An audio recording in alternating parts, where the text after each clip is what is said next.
दोस्तों, ब्रजेश और अमिता का आज कोर्ट में तलाक होना था, लेकिन जब जज साहब अमिता से पूछते हैं कि अमिता बताओ तुम्हारा क्या निर्णय है, तुम क्या चाहती हो, तलाक के पहले तुम कुछ कहना चाहती हो तो बताओ, क्योंकि कोर्ट में केस तुमने ही किया है कि तुम्हें तलाक चाहिए।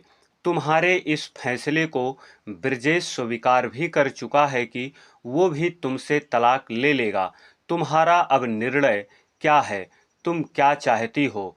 तब अमिता कहती है कि मुझे एक रात अपने पति के साथ, अपने ब्रजेश के साथ, अपने हस्बैंड के साथ सोना है, एक रात गुजारना है, एक ही बेड पर सोना है। यह बात अमिता के मुख से सुनकर जज साहब बहुत चिंतित हो जाते हैं, सोचने लगते हैं, उस समय थोड़ा गुस्सा भी हो जाते हैं। वो कहते हैं, मैंने अपने अभी तक इतने समय की नौकरी में ऐसी किसी लड़की को नहीं देखा जो तलाक के लिए अपनी मर्जी से कोर्ट में तलाक की अर्जी दाखिल की हो। आज वही लड़की कह रही है कि मुझे अपने पति के साथ एक रात सोना है, एक रात गुजारना है। वो अपने हस्बैंड के साथ सोना चाहती है, वो भी एक ही बेड पर। यह शायद मानसिक रूप से विचित्र लड़की है। जज साहब को थोड़ा गुस्सा आता है। गुस्से में आकर जज साहब उस लड़की के साथ जो किया उसे सुनकर आपका हृदय कांप जाएगा। आखिर वो लड़की क्यों चाहती थी कि अपने पति के साथ एक रात एक बेड पर एक रात गुजारे, जबकि कल उसे तलाक लेना होता है? आखिर वो ऐसा क्यों चाहती थी? यह सारी बात मैं आपको इस वीडियो में आगे बताऊंगा। भरोसा कीजिए, इस पूरे वीडियो को आप देखेंगे तो आपकी अंतरात्मा झकझोर उठेगी, दहल जाएगी। आप सोचने पर मजबूर हो जाएंगे कि क्या ऐसा भी होता है। वीडियो को अंत तक जरूर देखें। वीडियो में आगे बढ़ने से पहले चैनल को लाइक करें, शेयर करें। चैनल पर पहली बार हैं तो चैनल को सब्सक्राइब जरूर करें, जिससे हमारा हौसला बढ़ता रहे। दोस्तों, यह कहानी राजस्थान के एक छोटे से गांव की है। ब्रजेश और अमिता का आज तलाक होना है। दोनों अपने परिजनों के साथ कोर्ट पहुंचते हैं। जब दोनों जज साहब के सामने प्रस्तुत होते हैं तो जज साहब दोनों से बारी बारी पूछते हैं। पहले ब्रजेश से पूछते हैं, ब्रजेश बताओ क्या तुम तलाक देना चाहते हो? तो ब्रजेश कहता है, जी साहब, हमें तलाक देना है, मुझे तलाक चाहिए, मैं अमिता के साथ नहीं रहूँगा। फिर जज साहब अमिता से पूछते हैं कि अमिता तुम बताओ, तुम्हें इस तलाक से कोई दिक्कत तो नहीं है? तो अमिता कहती है कि तलाक तो मैं भी दे दूंगी, मैं भी ब्रजेश से अलग होना चाहती हूँ, लेकिन अलग होने से पहले एक रात अपने पति के साथ, अपने ब्रजेश के साथ एक ही कमरे में एक ही बेड पर बिताना चाहती हूँ। यह बात जब अमिता बोलती है, जज साहब सुनते हैं तो बहुत चिंतित हो जाते हैं, सोचने लगते हैं। शुरू में उन्हें थोड़ा गुस्सा आता है, थोड़ा से क्रोधित होते हैं, फिर विचार करते हैं कि आखिर इसकी क्या व्यवस्था है, ये कैसी लड़की है। आज तक मैंने अपने इतने दिन की नौकरी में ऐसी लड़की नहीं देखी जिसका आज तलाक होना है। आज वह ये कह रही है कि मुझे अपने हस्बैंड के साथ, अपने पति के साथ एक रात एक कमरे में एक ही बेड पर सोना है। जज साहब काफ़ी सोच में पड़ जाते हैं कि क्या किया जाए। थोड़ा सोचने के बाद वो कहते हैं कि आखिर पति पत्नी ही तो हैं, अभी इनका तलाक तो हुआ नहीं है, अभी तो ये पति पत्नी, तो मैं सहमति दे देता हूँ, क्योंकि जज साहब भी नहीं चाहते थे कि दोनों अलग हों, इसलिए वो अमिता को सहमति दे देते हैं। इस बात पर अमिता के घर वाले नाराज़गी जताते हैं। वो अमिता को भला बुरा बोलते भी हैं कि अमिता तुम ये क्या कर रही हो, सबके सामने तुम ऐसी बात कर रही हो। अमिता कुछ बोलती नहीं है, लेकिन जज साहब कहते हैं कोई बात नहीं, वो अपने पति के साथ तो ही रहना चाहती है। अभी इन दोनों का तलाक तो हुआ नहीं है, ये दोनों अभी भी पति पत्नी ही हैं। वो बोल रही है हमें अपने पति के साथ, ब्रजेश के साथ एक रात एक कमरे में एक ही बेड पर सोना है, कोई गलत बात नहीं है। तो जज साहब इस बात के लिए सहमत दे देते हैं। कोर्ट का समय ख़त्म होता है तो अमिता ब्रजेश के पास पहुंचती है। तो ब्रजेश उसे बोलता है कि अमिता, अब हमें अलग होना है, तुम्हारा रास्ता अलग है, हमारा भी रास्ता अलग हो जाएगा और तुम हमारे साथ एक रात बिताना चाहती हो, ये बात हमारी समझ में नहीं आई। फिर अमिता कहती है ज़्यादा हवा में मत रहो, अभी भी तुम हमारे पति हो, पत्नी होने के नाते हमारा अधिकार है कि आपके साथ सोऊं, जो मर्जी वो करूं, हमारा हक है। ब्रजेश सोचता है चलो जज साहब का आदेश है, एक ही रात रहना है, उसके बाद वो अपने रास्ते, मैं अपने रास्ते हो जाऊंगा। फिर वो रहने के लिए तैयार हो जाता है। लेकिन अमिता कहती है कि एक साथ रहने के लिए कंडीशन है, वो शर्त यह है कि वो रात हम ना तो आपके घर और ना ही अपने घर पर रहूंगी। कहने का मतलब है मैं वो रात ना तो अपने ससुराल में और ना ही अपने मायके में रहूंगी। हम दोनों की कल की रात एक होटल में बीतेगी और वो होटल कौन होगा, समय क्या होगा, वो मैं आपको फ़ोन करके बता दूंगी। कब तुम्हें आना है? ब्रजेश बोला ठीक है, जैसी तुम्हारी मर्जी। ब्रजेश अपने परिजन के साथ घर चला जाता है, अमिता भी अपने घर चली जाती है। फ़ोन आता है, अमिता कहती है 7 बजे इस होटल में तुम्हें पहुंचना है। होटल का पता बताती है, लोकेशन भेजती है, कमरा नंबर भी बताती है, जो कमरा वह ले रखी थी। निर्धारित समय पर निर्धारित होटल में जब ब्रजेश पहुंचता है, होटल के उस कमरे में जाता है तो उस कमरे में अमिता नहीं रहती है। तो वह कुछ देर बाद यह सोचने लगता है कि अमिता कहीं अपने घर वालों के साथ मिलकर मेरे साथ कोई साजिश तो नहीं कर रही है। लेकिन थोड़ी देर में ही अमिता उसके पास एकदम सज धज कर आती है। वह बिल्कुल दुल्हन की तरह सजी रहती है, दुल्हन की तरह लाल जोड़े में आती है। उसको देखने से ऐसा लगता कि उसका विवाह अभी 2 दिन पहले ही हुआ हो। वह जब अपने पति को बेड पर बैठे हुए देखती है तो कुछ देर वह शांत रहती है। फिर वह ब्रजेश के पास जाती है और पूछती है, ब्रजेश कैसे हो? इस बात पर ब्रजेश कुछ कहता नहीं है, क्यों ब्रजेश को पता था यह सब कुछ महज एक फॉर्मेलिटी है, हमारा रिश्ता तो ख़त्म ही हो जाएगा, इसका मिलना या ना मिलना किसी काम का नहीं। ब्रजेश को मालूम था कि अब हमारा रिश्ता कल के बाद ख़त्म हो जाएगा। तो ब्रजेश इसका जवाब कुछ नहीं देता है। अमिता बहुत ज़्यादा खुश है। कोई आम आदमी उनको देखकर यह कह ही नहीं सकता कि इन दोनों में इतना विवाद है कि इनका विवाद तलाक तक पहुंच गया है। अमिता उस समय इतना खुश थी कि लेकिन ब्रजेश नाखुश था। उसके चेहरे पर नाखुशी की भावना साफ साफ उसके चेहरे पर दिख रही थी।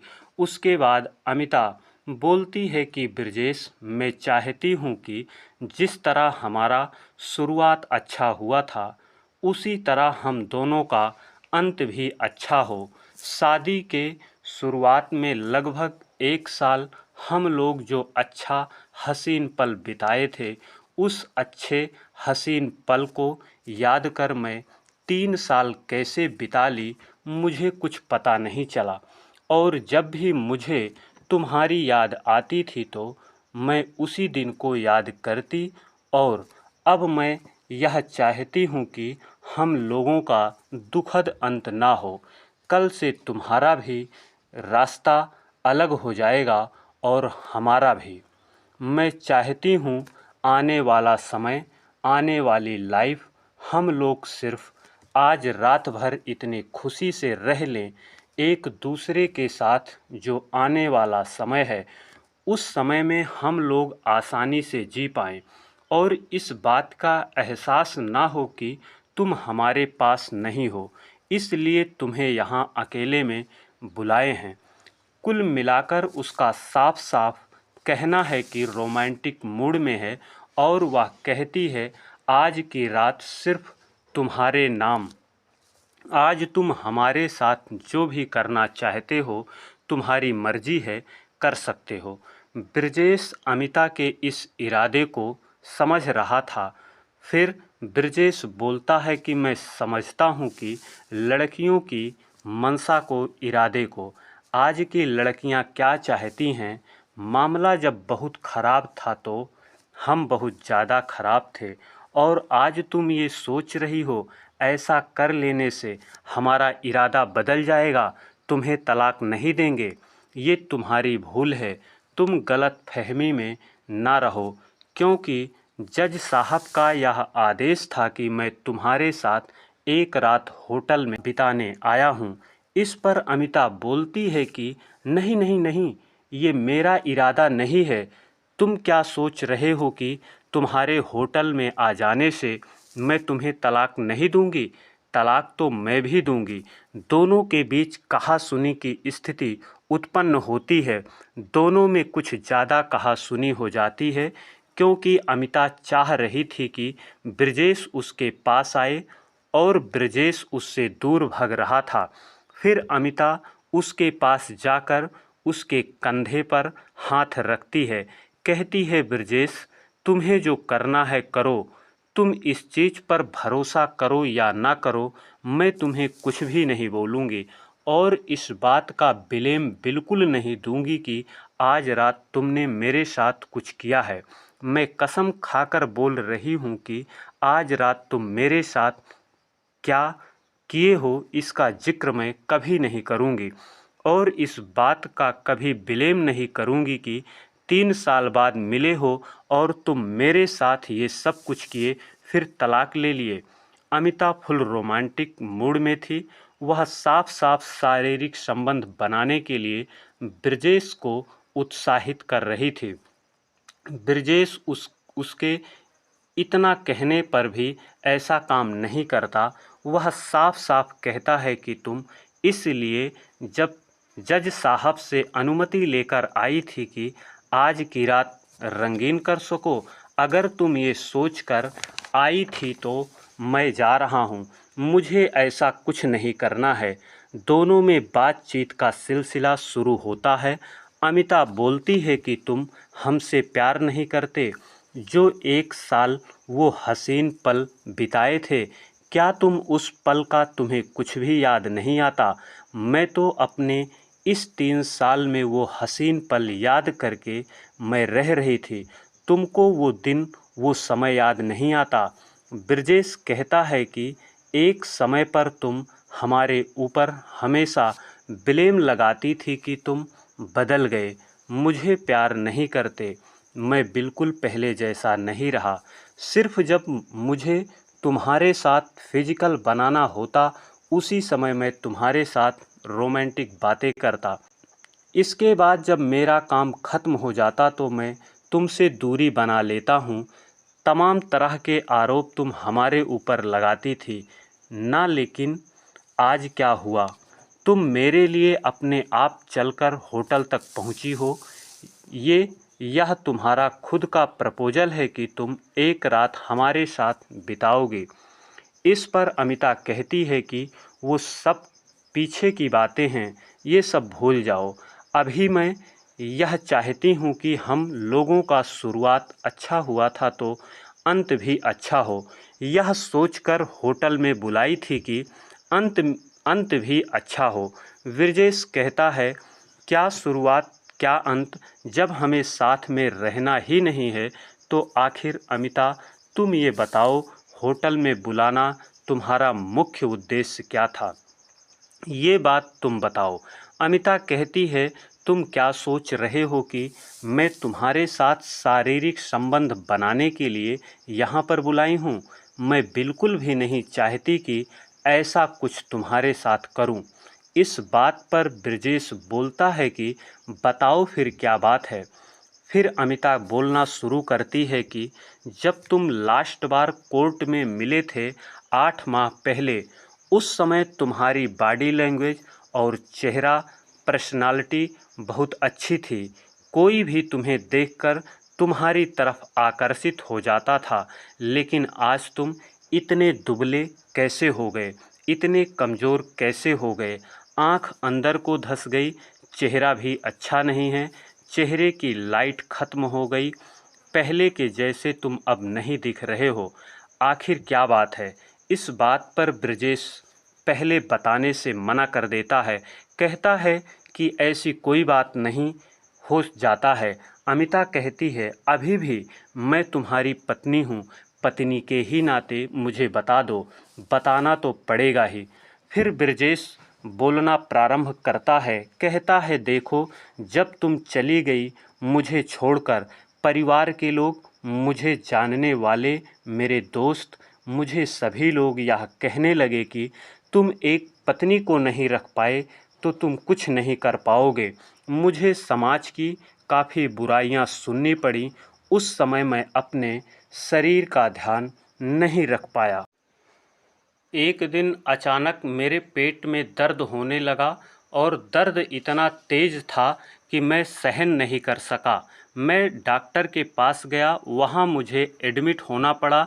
मेरा जब इलाज हुआ, मेरी जब जांच रिपोर्ट आई, तब डॉक्टर ने मुझे बताया कि ब्रजेश, तुम्हें पेट में कैंसर हुआ है और यह कैंसर इतना बढ़ गया है कि अब इलाज से ठीक होना संभव नहीं है।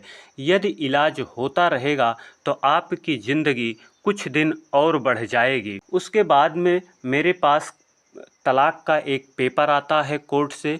फिर मैंने निर्णय लिया कि मेरे पास तलाक का पेपर आया है और मैं तलाक दे दूंगा, क्योंकि अगर मेरी पत्नी यानी तुम मेरे साथ रहोगी तो तुम्हें मेरी विधवा बनकर रहना पड़ेगा। लोग तरह तरह के तुम्हें ताने मारेंगे, तरह तरह की बातें बोलेंगे, लोग तुम्हें सब कुछ बोलेंगे, तुम्हें समाज की बहुत बुराइयां सुनना पड़ेगा। यदि अगर तुम नहीं रहोगे, हमारा और तुम्हारा तलाक हो जाएगा, तुम्हारे घर वाले शायद तुम्हारी शादी कर देंगे, तो तुम्हारा भी एक नया घर और परिवार बस जाएगा। तो इसलिए मैंने तलाक देने का निर्णय किया। दोस्तों, यह बात जब अमिता ब्रजेश के मुख से सुनती है तो वो बहुत दुखी होती है और उसके चेहरे को यानी गाल को अपने हाथ से पकड़कर अपनी तरफ घुमाती है और दोनों एक दूसरे की आंखों में लगभग 2 मिनट तक देखते रहते हैं, लगातार बिना किसी की पलकें झपके हुए एक दूसरे की आंखों में देखते रहते हैं दोस्तों। और जो अमिता होती है उसकी आंखें आंसुओं से भर जाते हैं। जब इसकी आंखों में आंसू देखता है ब्रजेश तो उसकी भी आंखें आंसुओं से भर जाती हैं। अमिता के आंखों से आंसुओं की बूंदें टपकने लगती हैं नीचे। काफ़ी देर तक लगातार उसकी आंखों से आंसू टपकने लगते हैं, वह रोने लगती है। उसने कहा, ब्रजेश, ऐसी बात थी, आप इतनी गंभीर बीमारी से पीड़ित हो, अभी तक आपने मुझे क्यों नहीं बताया? आपने छुपा के क्यों रखा? मुझे ये सब सारी बातें क्यों नहीं बताई? अगर शायद आप ये सभी बातें मुझे बताई होती तो मैं आपको तलाक का पेपर ना भेजती। मुझे अब तलाक नहीं चाहिए, मैं आपके साथ ही रहूँगी। तब भी वो कहता है, ब्रजेश, नहीं, मैं तलाक दे दूँगा। दोस्तों, दोनों में काफ़ी देर तक ऐसी बातें होती रहती हैं। फिर सुबह हो जाती है। ब्रजेश कहता है, सुबह हो गई है, अब हम अपने घर चलते हैं। दोनों ब्रजेश अपने घर को जाने लगता है, अमिता भी अपने घर जाने लगती है।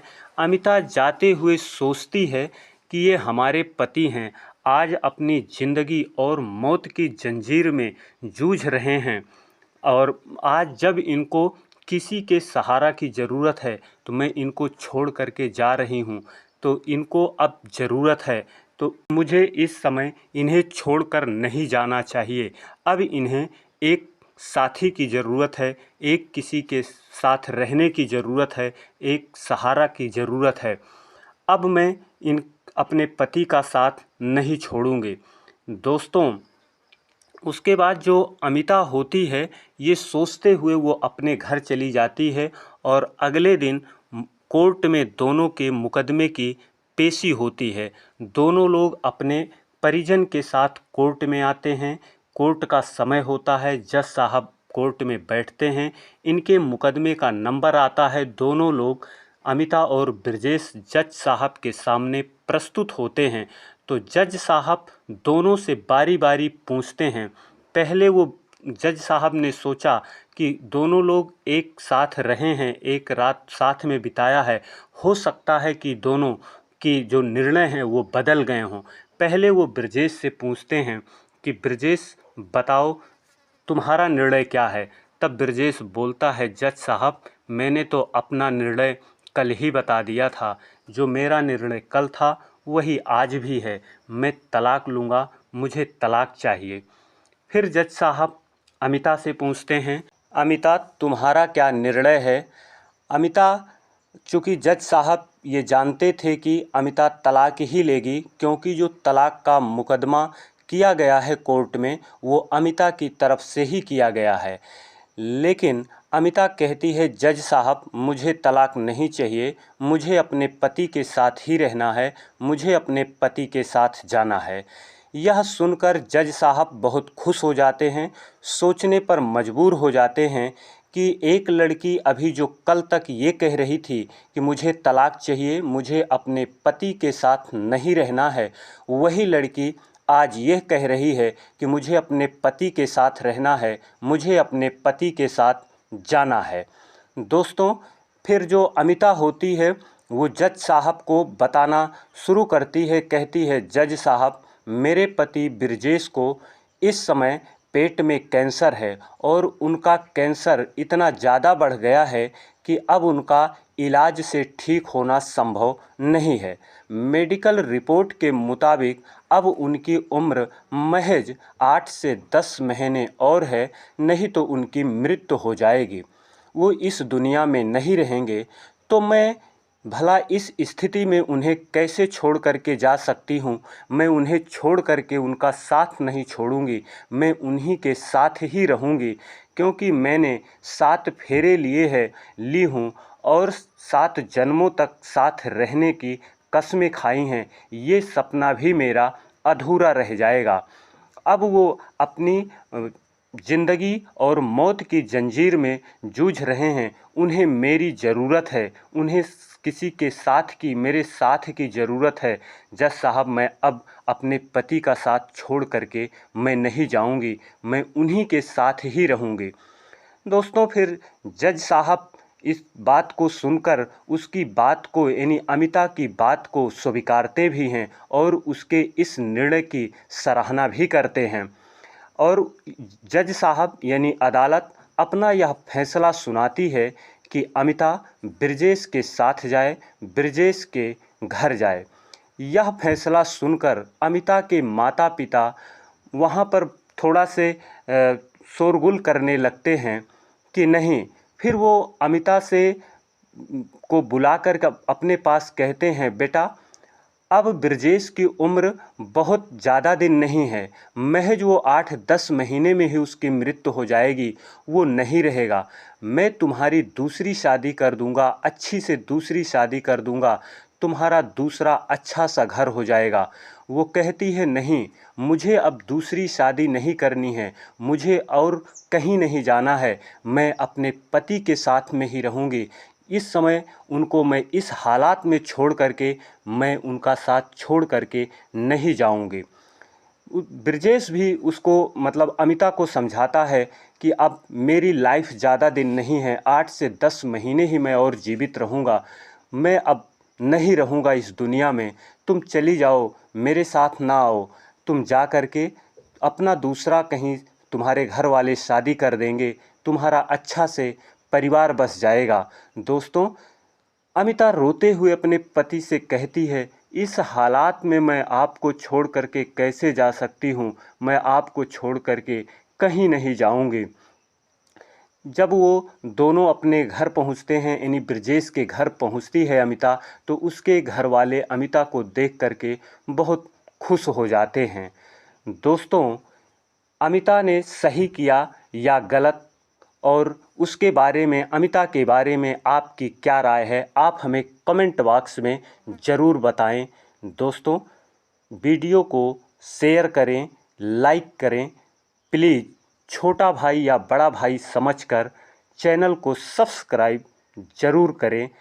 इस कहानी के माध्यम से हमारा उद्देश्य किसी की भावना को आहत करना नहीं, किसी को परेशान करना नहीं। हमारा उद्देश्य आपको जागरूक करना, सचेत करना। फिर अगली वीडियो में मिलेंगे, तब तक के लिए धन्यवाद।